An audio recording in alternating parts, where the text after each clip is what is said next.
Some major news as Miro has requested his release from AEW. This comes from a report according to Fightful.com. We're going to talk about what this means, what led up to Miro demanding his release from All Elite Wrestling, where he could be headed, and why WWE could be in his future. We're also, speaking of WWE, going to be talking about two major free agent signings that are headed to WWE, two big names, formerly big acts in AEW. You don't want to miss it. We're going to tell you everything you need to know about both these situations. Until then, be sure to smash that like button, subscribe, and hit that notification bell so you get notified whenever a new video is released. All right, let's talk about Miro, one of the most polarizing acts in all of AEW and one of the most polarizing acts in all of professional wrestling recently, given the fact that, well, Miro has not been on TV for quite a while. So this has kind of come to a head in a way that we all expected. It's been a weird road, as I just said. Miro has not been on TV since December. He beat Andrade, who, ironically enough, that was Andrade's last match, and this might end up also being Miro's last match. Here is an excerpt from the FightfulSelect.com report. Fightful Select's Sean Ross Sapp has learned that Miro, formerly Rusev, has asked for his release from All Elite Wrestling. Went on to say, "We've not learned if Miro was granted his release or if there's interest from WWE. Miro is earning into seven figures. Miro had signed a contract upon joining AEW in September 2020 that was set to expire in spring 2022. However, he signed a 4-year extension around that time that could still have him with AEW until spring 2026. That is according to the good folks over at FightfulSelect.com. Be sure to go check out their work. It's linked in the description below. But major news here for AEW and signaling a phase in the company that we should have expected. The reality is, when AEW signed a lot of these acts a couple of years ago, some of them panned out very well, like Christian Cage, like Swerve Strickland, and others. Others did not, and others suffered, like Miro did, from not being on TV consistently. From when they were on TV, they weren't really booked in major programs. I would say outside of Miro's original or initial big push in AEW when he was the TNT champion, that was amazing. That was probably the best we've seen Miro, Rusev, whatever you want to call him, ever since he first debuted in WWE. However, he's fallen off since then, to say the least. And the plan was for the run with AEW Collision to provide him and stars like Andrade, stars like the House of Black, stars like CM Punk, a place to wrestle that was kind of their ground, and it just never worked out in that way.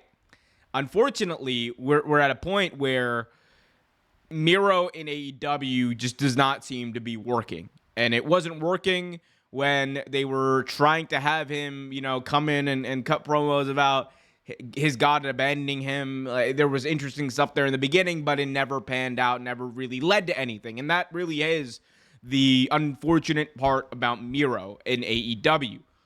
For the longest time, there was a lot of potential there. The story, the initial story they were telling was really cool. And Miro was built up to be this monster, this unbeatable monster as the TNT champion. He had a great match with Eddie Kingston at All Out 2021. He went on and had a great feud with Darby Allin when he first won the belt.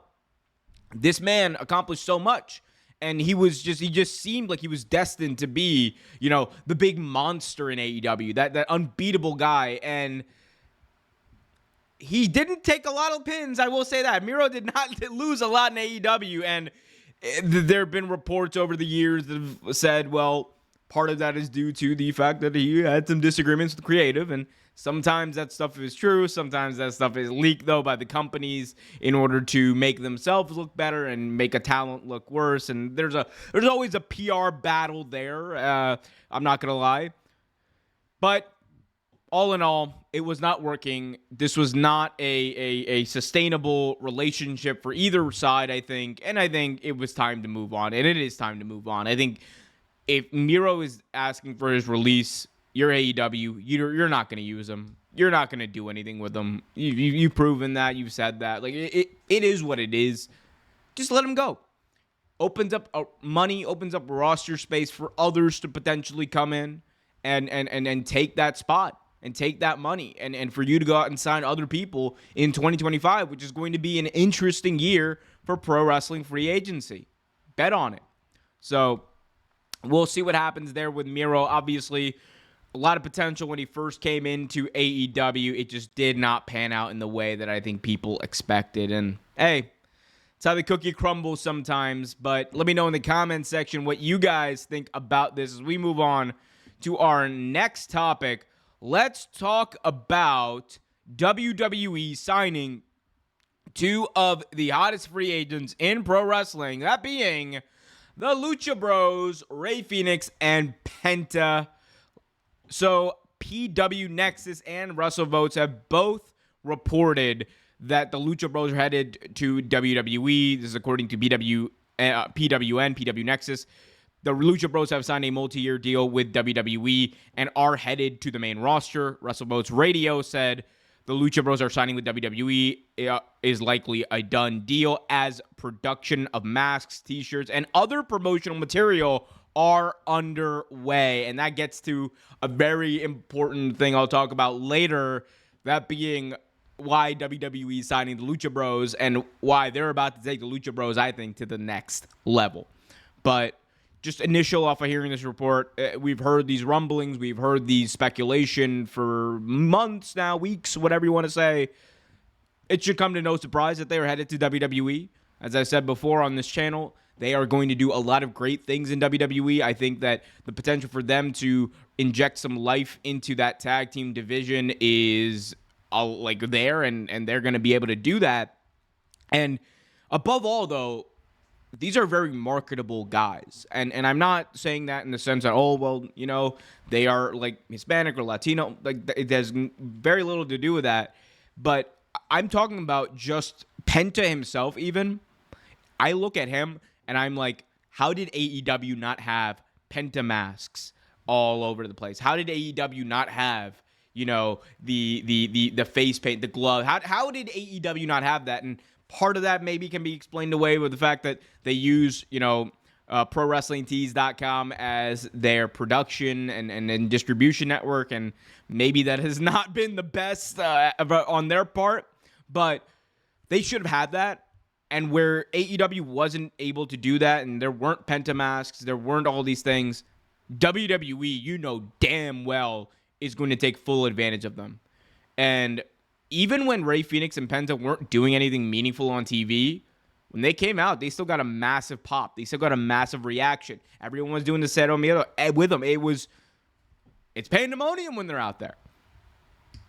And I think the same thing you're going to see in WWE on a bigger scale.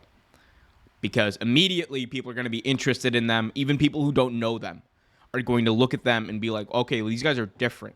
These guys are cool. Like, we've seen luchadors and all that kind of stuff. But when the Lucha Bros enter the arena, it's different. They got an aura about them all their own.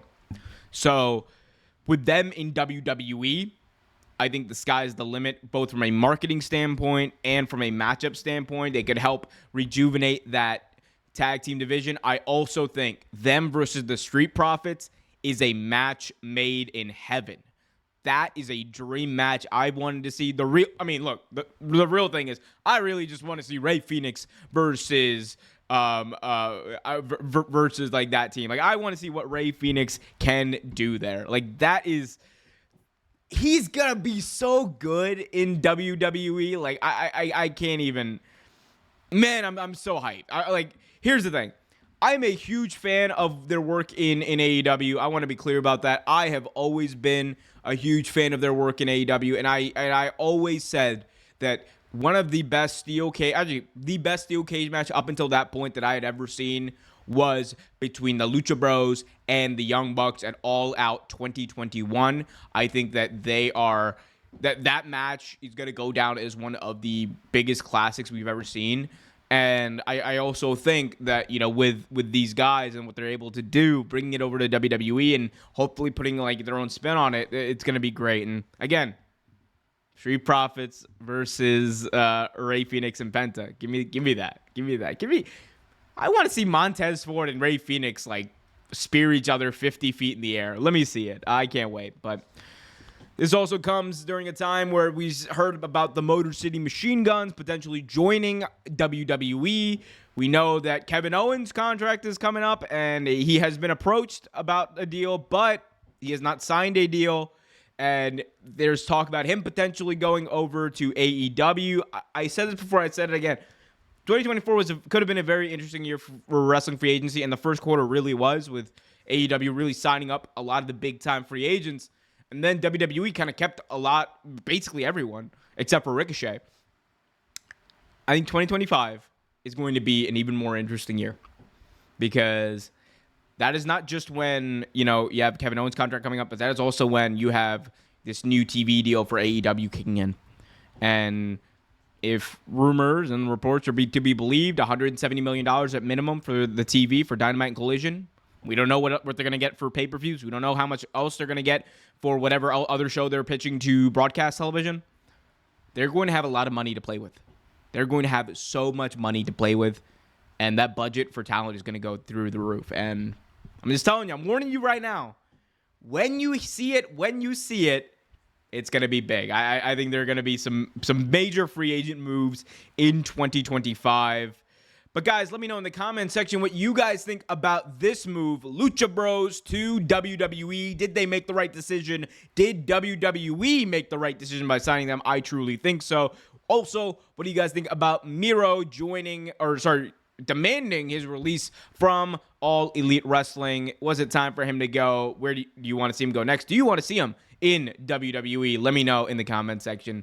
Until next time, I'm Omer Q for Real Take Wrestling. Be sure to smash that like button, subscribe, and hit that notification bell so you get notified whenever a new video is released.